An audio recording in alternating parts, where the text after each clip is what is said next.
My name's Aron Ralston.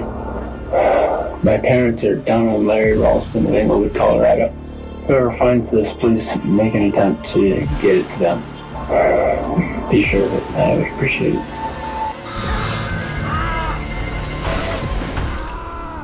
In April of 2003, Aron Ralston got his right arm trapped by a massive half-ton boulder in Utah's Bluejohn Canyon, way out in the middle of nowhere. He was all by himself, with no phone, no radio, hardly any food or gear, and even worse, nobody knew he was out there. Stuck, badly hurt, and at the mercy of the unforgiving desert weather. If hypothermia didn't kill him that very night, it would be dehydration, hunger, or infection in a couple of days. His time was running short, but against all odds, he made it out. He would be forced to do something impossible to imagine. I would never do something like that. I felt the worst pain that I will ever experience. He went against every instinct to preserve himself and did the unthinkable. Sawed off his own arm with a puny, dull multi-tool knife in agony. In 2010, legendary British filmmaker Danny Boyle decided to bring his story to the big screen with the Oscar-winning movie 127 Hours. Despite the movie's global success, it took some liberties with Aron's actual experience. Could it be because the truth was too grim for Hollywood? Today, we're revealing all the secrets that didn't make it into the movie, so you get the real deal about the 127 hours Aron spent trapped in the desert. How many times did Aron attempt to hack off his arm? Was he really grinning after breaking his bones? And did the hallucinations in the movie actually happen? On the morning of his harrowing ordeal, Aron was supposed to go mountain climbing with some friends, but they bailed at the last minute. So he decided to head to the desert on a whim. Thinking it would be just a short trip, he didn't pack much water or food. Aron wasn't sure where exactly in the desert he was heading, so he left a note for his roommates saying Utah. Once he arrived, he came across two lost hikers. And here's where reality and the movie take different paths. Aron recalls helping the two women find their way and showing them some basic climbing techniques, but he never went swimming with them and they never invited him to a party that night. He admitted feeling uneasy about that scene, but understood it was meant to help the audience connect with the character authentically. He was about 11 kilometers into his hike when he stumbled upon a beautiful crevice roughly 1 meter wide. He decided to venture down into it, but a round boulder blocked his path. He figured he could use it to help support his weight on his descent. He kicked the rock to test its stability, which seemed solid, but as soon as he grabbed it, it came loose, sending him plummeting.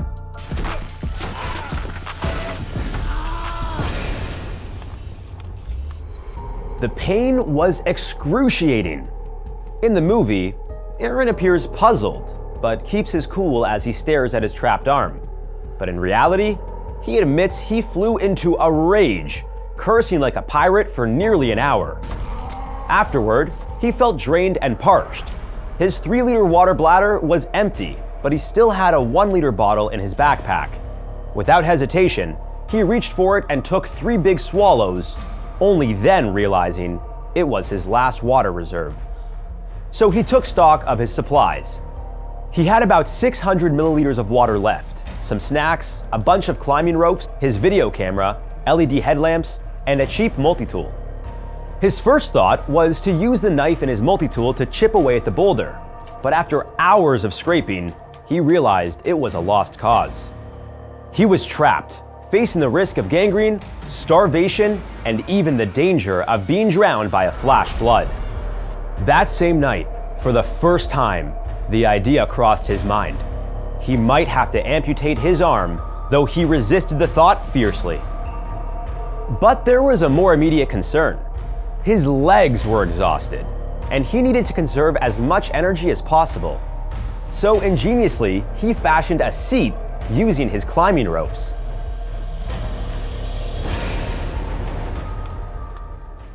According to the movie, Aron experiences a hallucination where he imagines being at the party the 2 hiker girls invited him to. But the harsh reality was, that morning he was contemplating the best way to meet his end.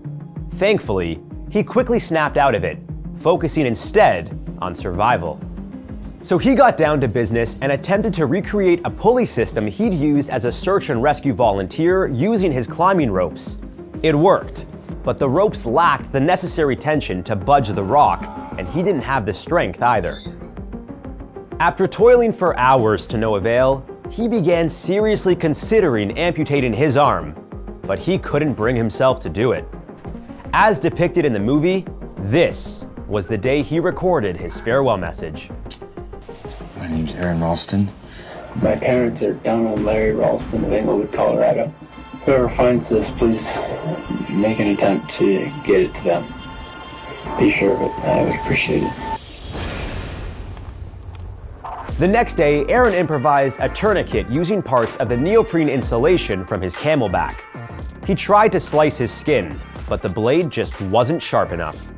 By this point, he had only 150 milliliters of water left, so he decided to store his urine in the camelback bladder in case he might need it later.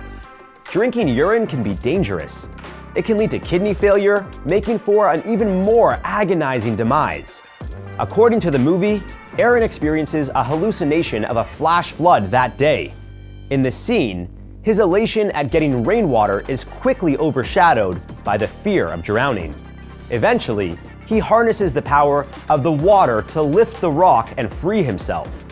But in reality, Aron never had such a hallucination or faced a flash flood, even though they're a common threat in the area. Good morning, everyone! In the movie, Aron uses his camera to record segments of a radio show to keep his mind occupied. But in reality, he uses it to record messages for his family. As he later revealed, what kept him going was the thought of his family, his parents and his sister, Sonia. He only showed the tapes to his mom and assured her they would never be made public. On this day, he summoned his courage and stabbed into his forearm. Surprisingly, he noticed hardly any pain, so he continued digging with the blade until he reached his bone, feeling its vibrations. But he had to stop. He was out of water and losing energy. After over 24 hours without water and still unable to make up his mind about amputation, Aron recorded his last will. That same night, he predicted that he'd die the next day, so he carved his tombstone into the wall and tried to get some sleep. As depicted in the movie, he experienced a hallucination of a young boy playing with him. In the vision, his right arm is amputated, yet he seems happy carrying the child on his left arm. He had a feeling it was his future son. He knew he was going to survive. The following morning, the excitement of the hallucination had faded. Once again, he was resigned to the idea of death. By pure chance, he grazed his right thumb with the blade and realized that his skin peeled off effortlessly. He could slice through it like butter. His arm was just a carcass. In disgust, he began thrashing his body. Then it hit him. He could break his bones and slice through the skin. Using the torque from his trapped arm, he started contorting his body until he fractured his ulna and radius bones. Believe it or not, he was overwhelmed with joy. He even insisted that Danny Boyle show him grinning in the scene. Next, using his camelback tube as a tourniquet, he took his blade and began slicing through his flesh. And then I was looking at the nerve, and I had to take the knife and pry it up, and even just when I touched it, it burned all the way up my arm, and I took it again and I plucked it up, and that fire sensation redoubled and went all the way up to my shoulder, but I knew that was the hard part. The agonizing procedure lasted for about an hour. Finally, he was free.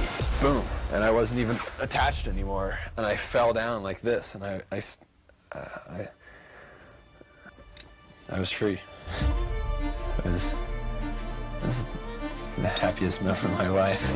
He had estimated it would take him about 10 hours to seek assistance, so he set off.